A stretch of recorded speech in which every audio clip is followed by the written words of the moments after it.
Hello everyone! Mga ka-clover, alam nyo bang meron tayong 10 halaman na napakaswerteng ilalagay sa entrance natin ng ating tahanan? Napakahalagang meron tayong mga halamang nakalagay sa entrance ng ating tahanan upang ito'y iharang sa mga negatibong enerhiya na siya namang aakit at sasalubong sa sinumang may-ari ng halamang ito na siyang humihigop ng swerte dahil sa mga halamang ito dahil sa tinatawag nilang chi. Kailangang itaboy ang mga bad energy at papasukin natin ang mga good energy upang maakit mo ang swerte, good health, wealth, success and love para sa iyo at sa iyong buong pamilya. Kung gusto mong makaakit ng swerte, ito ang 10 halaman na napakaswerte na dapat mong paghandaan itong 2025 na parating na dapat ay magkaroon ka. Number 1, ang ating napakalakas at sikat na money tree plant. Alam niyo bang napaka-well known ng money tree plant na ito? Na ito'y hindi nagpapahuli sa kanyang kaswertihan sa bawat taon na dumadaan dahil sa taglay ng kanyang kagandahan at pang-aakit sa positibong enerhiya nito na papasok sa ating tahanan na siyang napakagandang ilagay sa entrance ng ating bahay, lalo na't may plano kayong magbubukas ng isang business at pwede rin ninyo itong ilagay sa inyong entrance ng business shop. Kung wala kayong business shop, sa entrance ng inyong bahay ilalagay na siyang magre-representang pang-akit ng kaswertihan sa inyong negosyo nang sa ganon kayo ay magtagumpay. Naging simbolo daw ito ng kayamanan nang makita ng isang lalaking naghihirap. Nang makita niya ang isang punong ito, ay siyang inalagaan niya at itinuring ni isang kayamanan na siyang nagpapalakas ng kanyang positibong pananaw. Inalagaan niya ito at hinintay na magkaroon ng bunga. Ang mga buto nito ay kanyang ibinenta, ngunit ang mga tao ay hindi naniniwala sa kanya. Pero siya ay hindi nawalan ng pag-asa at ipinagpatuloy ang pag-aalaga nito at itanim sa kanyang bakuran ang mga butong ito. Kaya naman dahil sa punong ito, ang mahirap ng lalaking iyon ay nagsikap at unti-unting bumuti ang kanyang buhay.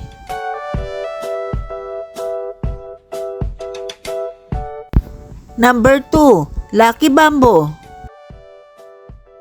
Natawag sa mga Chinese ay Fu Guizhou, na ang ibig sabihin ng Fu ay lucky fortune. At ang Gui naman ay para sa pwersang enerhiya nito. At ang Zhu naman ay para sa bamboo. Ang halamang ito ay nagsisimbolo ng kasaganahan, magandang kapalaran at kasiyahan. Ayon sa Feng Shui, ang bilang ng bamboo stalk ay napaka-importante at nagre-represent ang iba't ibang hulugan ito. Ang 3 tangkay ay nagsisimbolo ng kasiyahan. Ang 5 at ang 6 na tangkay nito ay nagsisimbolo ng kasaganahan, prosperity at love. At ang 7 tangkay nito ay para sa good wealth, good health, para sa iyong buong pamilya. Number 3, Pothos Money Plant. Ang halamang ito ay nakakatulong ng pawala ng stress, anxiety at mga negatibong paniniwala na kadalas ay makikita nyo ito na nakahanging. Pero mayroong kasabihan dyan na mas maganda ang pagtanim nito ay nakatanim sa isang paso na pagagapangin ito pataas, na siyang nagsisimbolo na paakyat ng paakyat ang iyong kasaganahan sa buhay dahil sa kanyang kakayahan na mapawala ang iyong alalahanin sa buhay.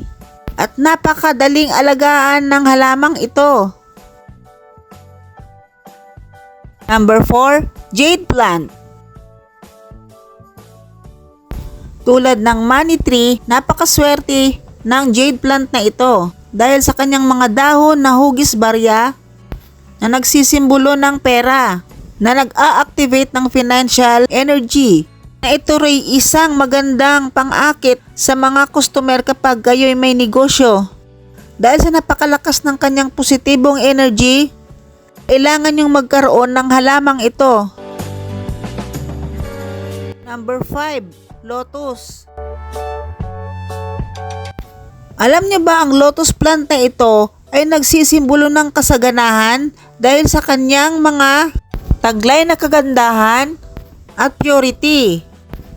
At bukod dyan, may magandang benepisyo ang lotus plant dahil sa kanyang mga ugat, dahon at bulaklak na isang halamang gamot ito.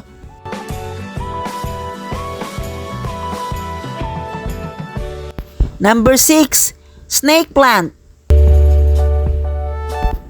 Ang snake plant ay napakalakas, humatak ng positibong enerhiya. May iba't ibang variety ang snake plant. Meron ding dwarf na snake plant, kagaya nitong sa akin. Nang dahil dito, ito'y pinaniniwalaan kong nakapagbigay ng swerte sa akin dahil yun sa sinasabi ko sa inyong nanalo ako ng loto dahil sa halamang ito. Dahil ang snake plant na ito ay isa sa pinakamaswerteng halaman itong taong 2024 at maging 2025 ay hindi siya mawawala at isa pa rin siyang maswerteng halaman sa taon ng Year of the Wooden Snake. Ang snake plant ay itinuturing na napakaswerteng halaman. Kahit marami ang nagsasabing hindi ito maganda dahil sa matutulis na mga dahon nito, ang snake plant ay nagbibigay ng protection at shield upang ma-neutralize ang mga negative energy. At asahan na papasok ang mga positibong energy oras na namulaklak ito. Sa taas na dahon nito ay nagsisimbolo ng positivism at growth. At tandaan mga ka-clover na ang snake plant ay hindi basta-bastang inilalagay ito kung saan saang lugar lamang.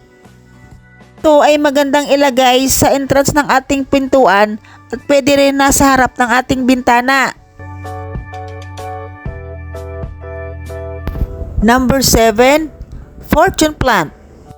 Ang fortune plant ay nagsisimbolo ng swerte. Lalo na't kapag ito'y mamulaklak na minsan lamang darating. Dahil sa bihira lamang magbigay ng bulaklak ang halaman na ito. Maari mong ilagay ang iyong fortune plant sa entrance ng iyong pintuan. Dahil sa ganda ng halamang ito, lumalaki rin ito. Pwede na naman siyang gawing bonsai kung ayaw niyong lumaki ang halamang ito. Ang mahalagay meron kayo nito. At pag nagkataon na namulaklak ito, tandaan niyo ang hindi inaasahan na malaking blessing na darating sa buhay niyo. Number 8, fiddle leaf fig. Ang fiddle leaf ay nagsisimbolo ng kasaganaan at swerte sa negosyo. Kaya kung mapapansin niyo mga ka-clover, ang daming mayayaman ang nag-aalaga at naglalagay sa loob ng bahay. At makikita niyo sa mga mall at sa mga malalaking opisina ay merong halamang ito. Dahil maraming naniniwala sa mga negosyante na ang fiddle leaf ay nakakatulong magbigay ng malakas na nanaw at kasaganahan sa negosyo. Kaya kung may fiddle leaf kayo mga ka-clover, ilagay sa entrance ng bahay nyo, maging sa loob ng bahay, pero iwasan lamang na ilagay sa sulok ng hindi naliliwanagan. Number 9, rubber plant. Ang rubber plant ay pinaniwalaan ng marami na napakaswerte. Ang dala nito na nangangahulugang may taglay itong positibong enerhiya na siyang nang-aakit ng kasaganahan at kaswertehan sa ating buhay. Dahil sa kanyang mga makikintab na dahon ay nagsisimbolo ng liwanag at tagumpay. Good plant kung maituturing ito. Dahil sa laganap na ang paniniwala dito na may isang taong nagparating ng isang himala nang dahil sa halamang ito, pinaniniwalaan niyang Gumanda ang buhay niya dahil sa halamang ito. Pero kapag kayo may positibong paniniwala, sikapin na magkaroon ng mga halamang ito kahit hindi kumpleto. Ang importante ay meron kayong maswerteng halamang ilalagay sa entrance ng inyong bahay nang sa ganon tuloy-tuloy positibong enerhiya na papasok sa bahay nyo. Number 10. Palmera tree. Ang palmera tree ay isa sa mga sikat na mga lucky plants na hindi nawawala sa listahan ng ating mga masuswerteng halaman. Dahil kagaya ng lucky bamboo, ang palmera tree ay nagbibigay ng kasaganahan at nagtataboy ng mga masasamang elemento na maaring pumasok sa ating bahay. Kaya naman ang palmera tree, ito ay nagbibigay ng katahimikan sa ating isipan na sa tuwing nakikita natin ito ay nakakawala siya ng stress. Dahil ang ibig sabihin ng palm tree ay kasiyahan at katahimikan. Kaya naman itong palmera tree ay isa sa napakagandang ilagay talaga sa ating entrance ng bahay. Ang bidyong ito ay para lang ito sa mga taong may positibong pananaw sa buhay. At huwag kalimutan ang kasabihang na sa Diyos ang awa, na sa tao ang gawa. Lahat ng mga sinasabi ko dito sa aking mga video ay pinag-aaralan ko ito. Kaya mga ka-Clover, sa darating na 2025, sana'y meron kayong mga halamang masuswerte na ilalagay nyo sa inyong entrance ng bahay para magkaroon kayo ng kasaganahan at may taboy ang masamang elemento. Hanggang sa muli mga ka-Clover, maraming salamat. At para updated po kayo sa ating mga video, paki-like and subscribe naman po mga ka-Clover, please. Swertihin po tayong lahat. Claim it!